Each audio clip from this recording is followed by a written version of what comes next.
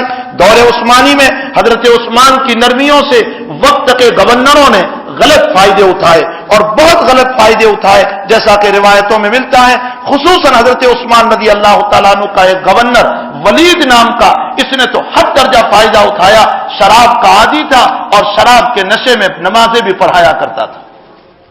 لوگوں نے بار بار حضرت عثمان سے شکایت کی, لیکن حضرت عثمان کی نرمیلی طبیعت, حضرت عثمان کی شرمیلی طبیعت, حضرت عثمان کا نرم مزاج, جس کی بنیاد پر آپ دھیرے دھیرے انداز میں لوگوں کو کہتے تھے, لیکن آپ نے کوئی ایسا فیصلہ نہیں فرمایا جس کی بنیاد پر ان گورنروں کو فوری طور پر معزول کر دیا جائے.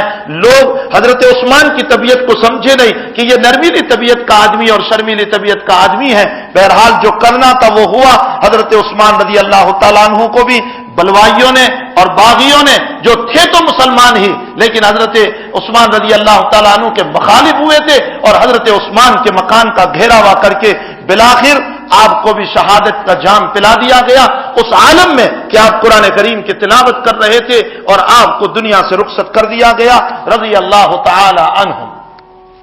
حضرت عثمان کی شہادت کے بعد اب مسئلہ آ رہا ہے خلافت کا. جس وقت عثمان کی شہادت ہوئی ہے وہ زمانہ حج کا زمانہ تھا. حضرت عائشہ ام المؤمنین رضی اللہ تعالی عنہا اس موقع پر حج میں تھی.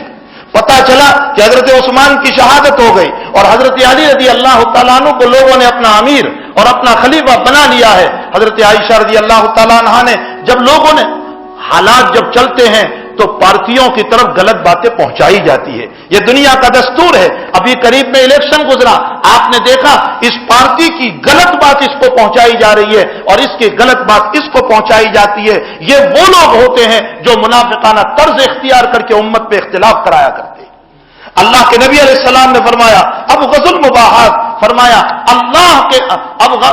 اللہ کے نزدیک وہ آدمی بدترین آدمی ہے جو امت کے اندر تفریقہ پیدا کرتا ہے, اختلاف پیدا کرتا ہے اور بلا وجہ یہاں کی باتوں کو وہاں اور وہاں کی باتوں کو یہاں لا کر امت کے درمیان توڑ پیدا کرتا ہے.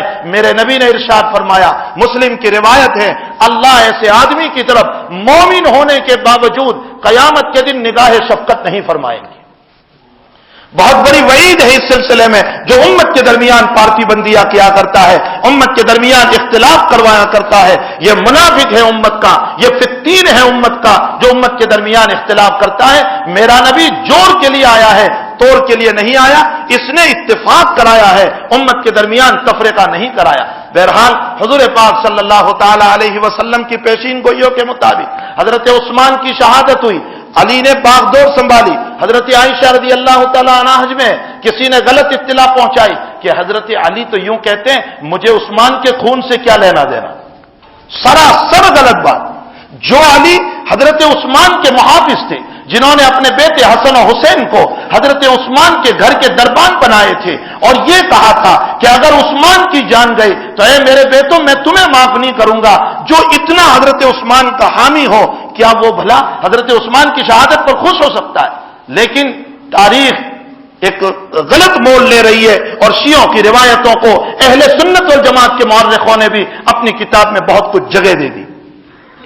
حضرت عائشہ کو جب یہ پتا چلا تو حضرت عائشہ نے بصرہ کا رخ کیا اور بصرہ میں جا کر اپنی ایک جماعت, اپنی ایک فوج تیار کی اور فرمایا کہ ہم پہلے عثمان کے خون کا بدلہ لیں گے, پھر علی کی خلافت کو مانیں گے.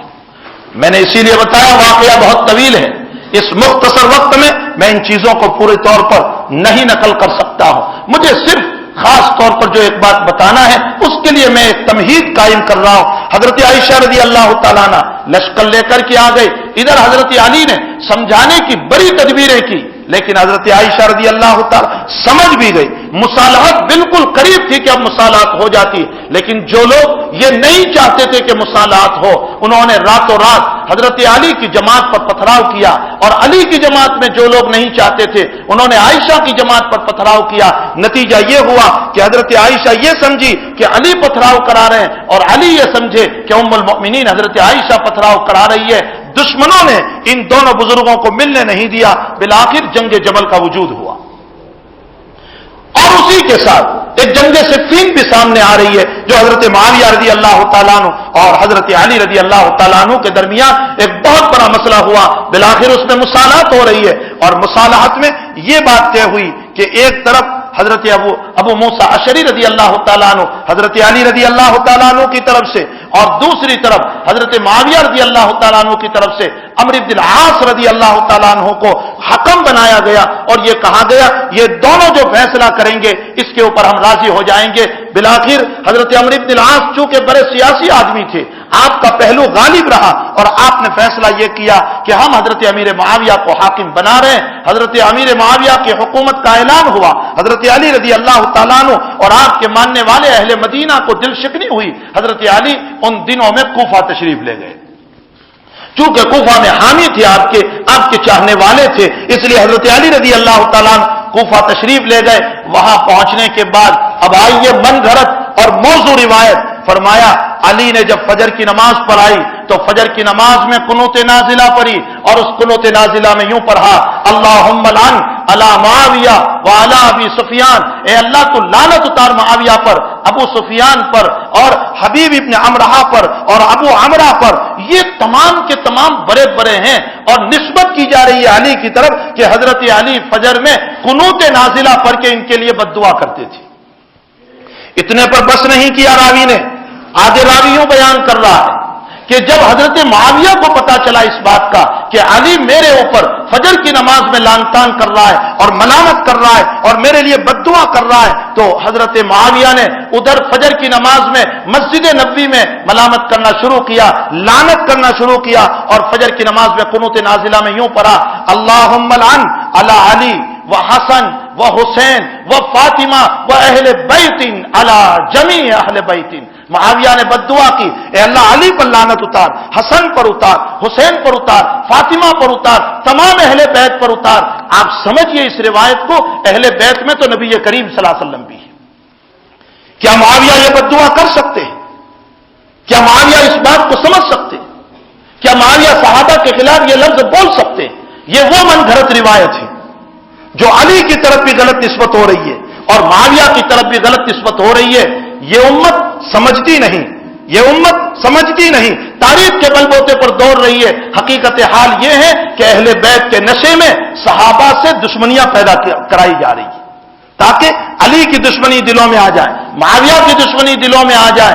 یہ ایک من گھڑت روایت ہے، ایسی تو بہت تیری روایتیں ملے گی من گھڑت۔ میں ایک دوسری روایت پیش کروں، حضرت مغیرہ ابن شعبہ رضی اللہ تعالیٰ عنہ کے سلسلے میں شیعوں میں سے کتنے ہی لوگوں نے یوں کہا کہ فتنے کی بنیاد اور حضرت حسین کی شہادت کا مین ہیرو یہ مغیرہ ابن شعبہ ہے۔ مغیرہ ابن شعبہ کون ہے وہ پہلے سمجھو، تو آپ کو پتا چلے گا کہ یہ کتنی غلط روایت ہے۔ مغیرہ ابن شعبہ وہ ہے جو نبی کریم صلی اللہ علیہ وسلم کے ساتھ صلح حدیبیہ میں شریک ہے۔ سن ہجری 6 میں صلح حدیبیہ ہوا، مغیرہ اس میں شریک ہے۔ اور حدیبیہ والوں سے متعلق قرآن نے کیا کہا؟ لقد رضی اللہ عن المؤمنین اذ یبایعونک تحت الشجرہ فعلم ما فی قلوبہم فانزل السکینۃ علیہم واثابہم فتحا قریبا۔ اللہ کہہ رہا ہے صلح حدیبیہ کے موقع پر میرے جتنے صحابہ نے میرے نبی کے ہاتھ پر بیعت کی، اللہ کہتا ہے میں سب سے راضی ہو گیا۔ مغیرہ ان میں سے، اس پر بس نہیں، مغیرہ ابن شعبہ تو وہ شخصیت ہے کہ حضور پاک صلی اللہ علیہ وسلم کے پاس پہرا دینے کے لیے مغیرہ کھڑے تھے، اپنا کھوٹ پہنا ہوا ہے۔ عروہ ابن مسعود ثقفی اہل مکہ کی طرف سے صلح کی پیشکش لے کر کچھ باتیں کرنے کے لیے حضور کے پاس جب پہنچا ہے تو بات کرتے کرتے عروہ ابن مسعود ثقفی اپنا ہاتھ لمبا کر کے حضور کی داڑھی کے پاس لے جاتے، مغیرہ ابن شعبہ وہیں کھڑے تھے سیکورٹی کے طور پر، اور چہرہ نظر نہیں آ رہا تھا۔ مغیرہ ابن شعبہ نے کہا ہاتھ ہٹا اپنا میرے نبی کی داڑھی سے، آئندہ تیرے کفر والا ہاتھ میرے نبی کی داڑھی کو لگا تو اب تیرا ہاتھ میں نہیں رہنے دوں گا۔ مغیرہ ابن شعبہ کہہ رہے ہیں صلح حدیبیہ کے موقع پر چہرہ نظر نہیں آ رہا ہے۔ بخاری کی یہ روایت ہے، من گھڑت روایت نہیں ہے۔ تو عروہ پوچھنے لگا نبی کریم صلی اللہ علیہ وسلم سے، یا محمد من هذا الرجل، یہ کون آدمی ہے جو اس طرح کی باتیں کر رہا ہے؟ حضرت صلی اللہ علیہ وسلم نے فرمایا تمہارا حقیقی بھتیجا مغیرہ ابن شعبہ ہے۔ آپ اندازہ لگائیں کہ جس نبی علیہ السلام سے کتنی محبت تھی کہ اپنے چچا کو بھی ایک طرف بالائے طاق رکھا۔ اس سے آگے سنیں، اس بھتیجا اور چچا میں کوئی دشمنی نہیں تھی۔ چچا نے آگے جو جواب دیا ہے، چچا کہنے لگا ارے تو اپنے زمانے کفر میں، اپنے زمانے جاہلیت میں جو کسی کو قتل کر کے آیا تھا، میرے بھتیجے اس کے 100 اونٹ تو میں بھر رہا ہوں ابھی تک، اور تو مجھے یہ جملہ کہہ رہا ہے۔ مغیرہ نے فرمایا میرے ذات اقدس صلی اللہ علیہ وسلم کے مقابلے میں کسی کو برداشت نہیں کروں گا۔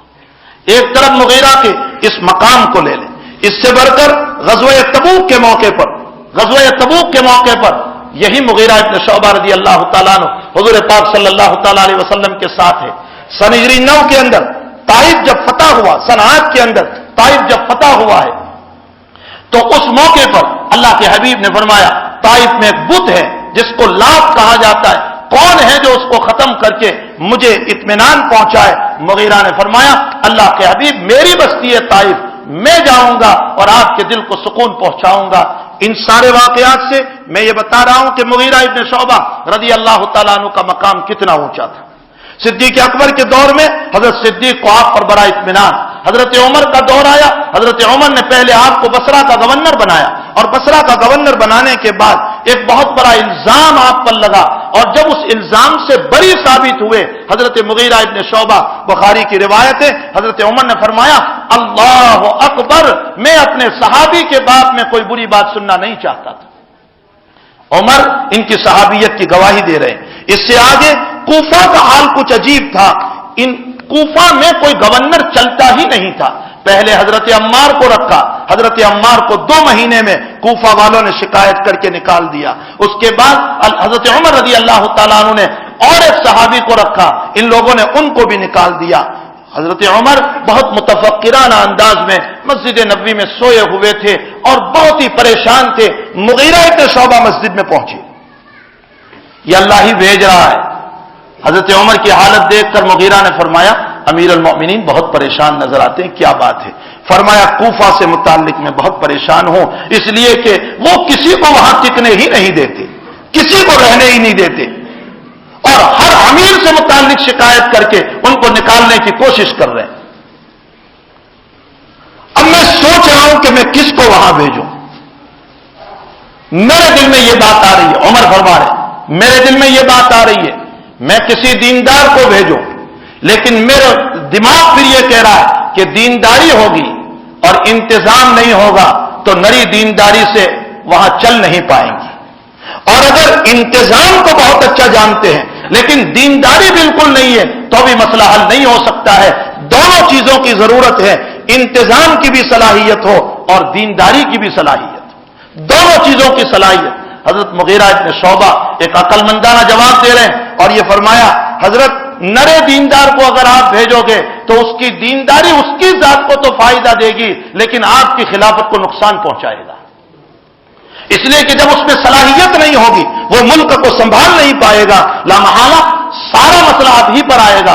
اور فرمایا نرا انتظام کی صلاحیت تو اس میں ہوگی اور اگر دینداری نہیں ہوگی تو اس صورت میں بھی مسئلہ خطرے میں ہوگا۔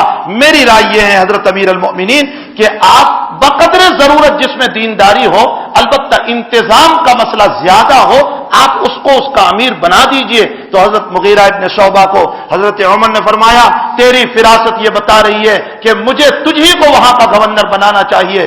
مغیرہ ابن شعبہ رضی اللہ تعالیٰ عنہ کو کوفہ کا گورنر بنا دیا گیا۔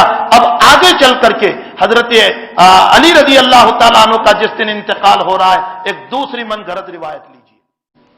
یہ سارے مناقب، یہ سارے فضائل مغیرہ ابن شعبہ کے آپ نے سنے، اس سے آگے اب روایت لیجئے۔ فرماتے جس دن علی کا انتقال ہوا تو مغیرہ ابن شعبہ کو خطرہ ہوا کہ کہیں یہ حکومت کوئی اور نہ لے لے، اس لیے مغیرہ ابن شعبہ جلدی جلدی اپنے قافلے کو لے کر حضرت معاویہ کی طرف سے کوئی خط نہیں تھا لیکن بناوٹی خط لے کر کے کہ مجھے امیر المؤمنین بنایا ہے، حج میں پہنچ گئے اور 9 تاریخ کے بجائے یوم العرفہ 8 کو کر دیا اور 10 تاریخ کے یوم الحج کے بجائے یوم العید کے بجائے 9 تاریخ کو حج کر دیا اور مغیرہ نے پوری امت کو غلط حج کرایا۔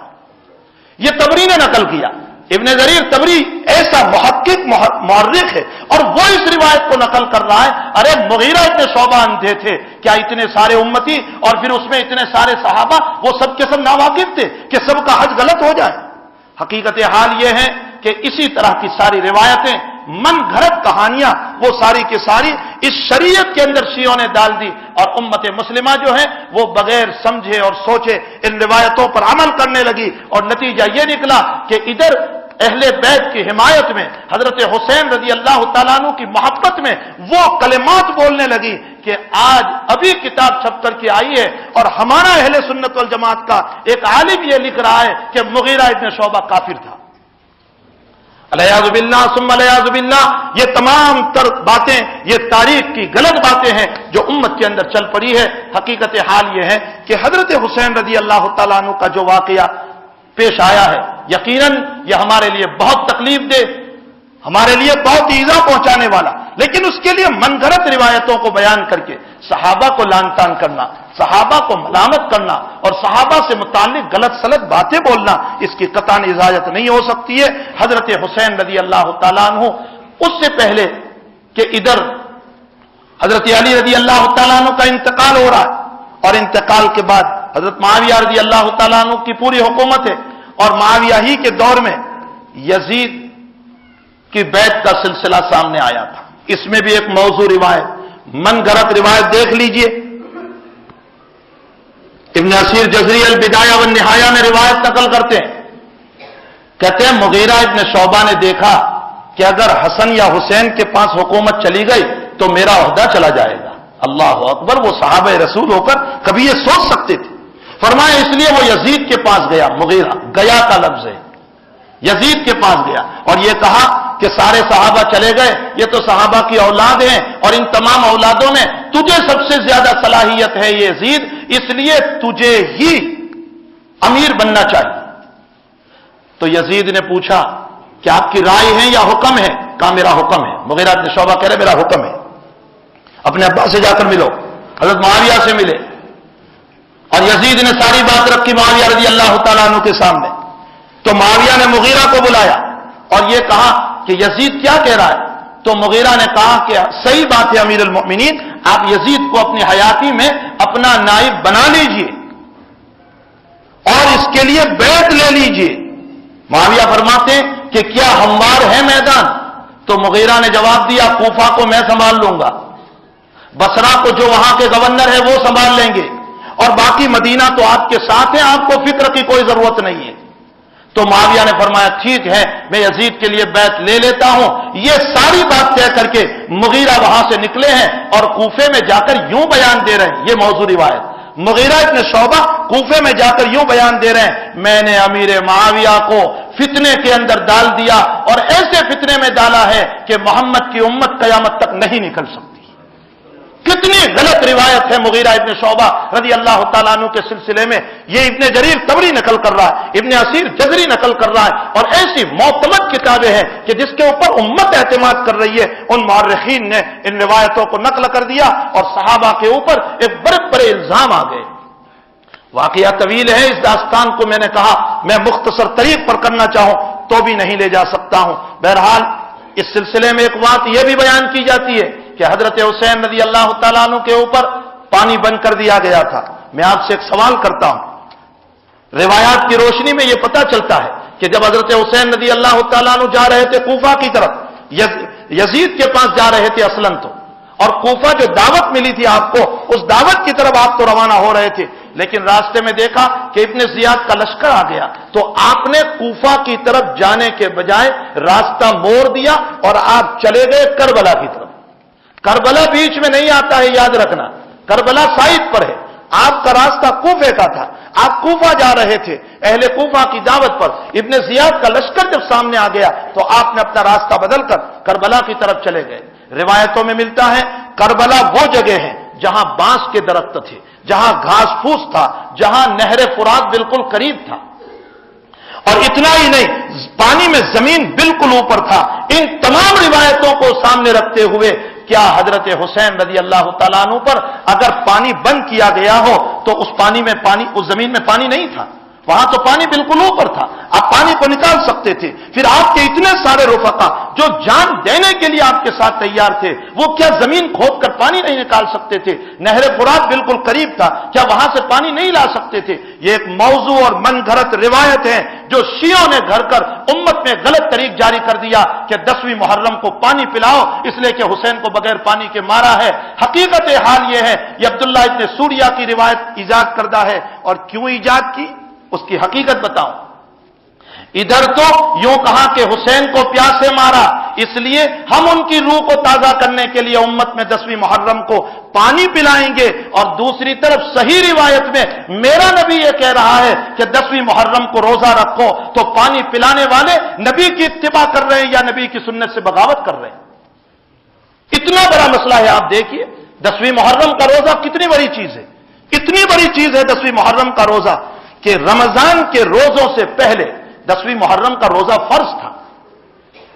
جب رمضان کا روزہ فرض ہوا تو تعالی شانہ نے 10ویں محرم کے روزے کو سنت قرار دے دیا اور رمضان کے روزوں کو فرض کر دیا۔ جو روزہ پہلے فرض تھا اور فرض سے نکل کر سنت میں آیا، اس کی کتنی بڑی اہمیت ہوگی۔ میرا نبی یہ کہہ رہا ہے کہ 10ویں محرم کو روزہ رکھو، بلکہ ساتھ ساتھ یہ بتایا 9 اور 10 رکھو یا 10 اور 11 رکھو، اس لیے کہ یہود صرف 10ویں تاریخ کا روزہ رکھتے تھے، تو فرمایا تم ان کی مخالفت کرو اور تم 9 اور 10 یا 10 اور 11 کا روزہ رکھو۔ آپ اندازہ لگائیں، نبی کریم صلی اللہ علیہ وسلم تو امت کو روزہ رکھنے کا حکم دے رہے ہیں، اور ہم یہ من گھڑت روایتوں کو سامنے رکھ کر امت کو پانی پلا کر نبی کی سنت سے محروم کر رہے ہیں۔ نبی کے شہدائی ہوئے یا نبی سے دشمنی کر رہے ہیں؟ تاریخ اپنے اندر بہت کچھ حقائق رکھتی ہے۔ حقیقت حال یہ ہے کہ حضرت حسین رضی اللہ تعالیٰ عنہ کے باب میں بہت ساری من گھڑت روایتیں امت میں آ گئی، جس کی بنیاد پر امت خرافات کی تحت چلی گئی۔ اور میں ایک بات یہ کہتا ہوں، حضرت حسین ہی کی شہادت تڑپنے والی ہے، اس میں کوئی شک نہیں کہ آپ نبی کے نواسے ہیں، آپ کا مقام بہت اونچا، لیکن ایک خطرناک شہادت تو اس سے پہلے بھی تو ہو چکی ہے۔ اللہ کے حبیب کے چچا حضرت حمزہ رضی اللہ تعالیٰ عنہ غزوہ احد میں شہید ہوئے تھے، تو عالم کیا تھا؟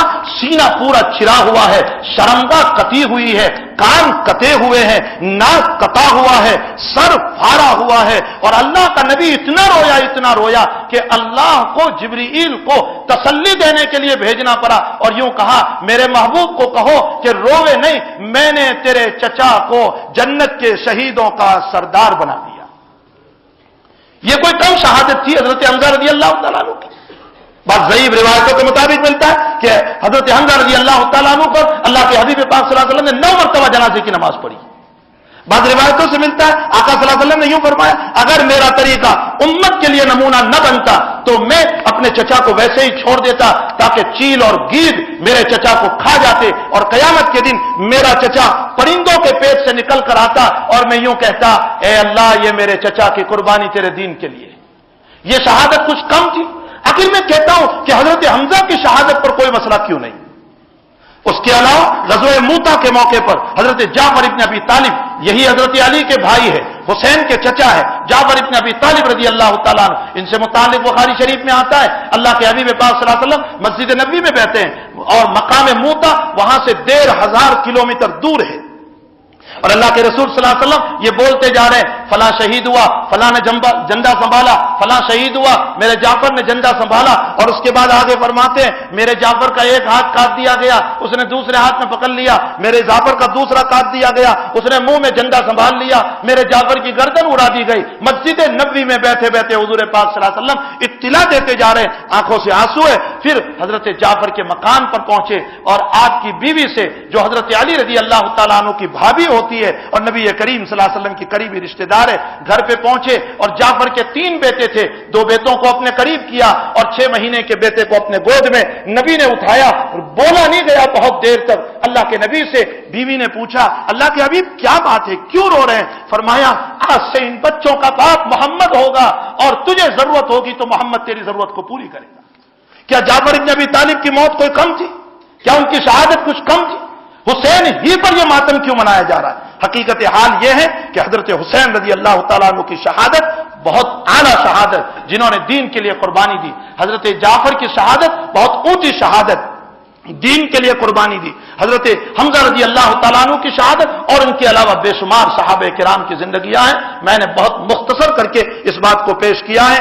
تاریخ نے غلط سلط باتوں کو لے کر شیعوں کے طریقے کو اس امت مرحومہ میں، اس امت مسلمہ میں ڈال دیے، اور یہ نادان امت بجائے اللہ کے نبی کی سنتوں کو اپنی زندگی میں اتارنے کے اس دن خرافات میں مبتلا ہو گئے، اس دن پانی پلانے میں مبتلا ہو گئے، اور اس دن ناچنے گانے میں مبتلا ہو گئے، اور اس دن یہ امت کا حال یہ ہوا کہ اپنی فرض نمازوں کو چھوڑ کر ناچنے اور گانے کے اندر لگ گئی۔ بھلا میرے مرحوم باپ کا کوئی تعزیہ بناوے میں پسند نہیں کروں گا، تو میرے نبی کے نواسے کو اس طرح پر رو پر ناچ کر بیان کیا جائے کہ اللہ کا نبی اس سے محبت کر لے گا؟ یہ دھوکہ ہے۔ امت مرحومہ کو غلط راستے پر ڈال دیا گیا۔ امت کا قصور نہیں ہے، لیکن امت کو غلط راستے پر ڈالا گیا ہے اور امت ان کے طریقوں پر چل پڑی۔ حقیقت حال سمجھو، 10ویں محرم کو روزہ رکھنے کی کوشش کرو، اللہ کو راضی رکھنے کی کوشش کرو، وہ اعمال کرو کہ جو ہمارے اکابر نے اس دین کے لیے کیے تھے، ہم بھی ضرورت پڑنے پر اپنے دین کی اشاعت کے لیے ان تمام چیزوں کو کرنے کے لیے تیار ہیں۔ یہ جذبات ہمارے ہونے چاہیے، ایصال ثواب ہونا چاہیے، قرآن پڑھنا چاہیے، اس دن اللہ سے دعائیں کرنا چاہیے۔ اللہ اس امت کو صحیح سمجھ نصیب فرمائے۔ وآخر دعوانا الحمدللہ رب العالمین۔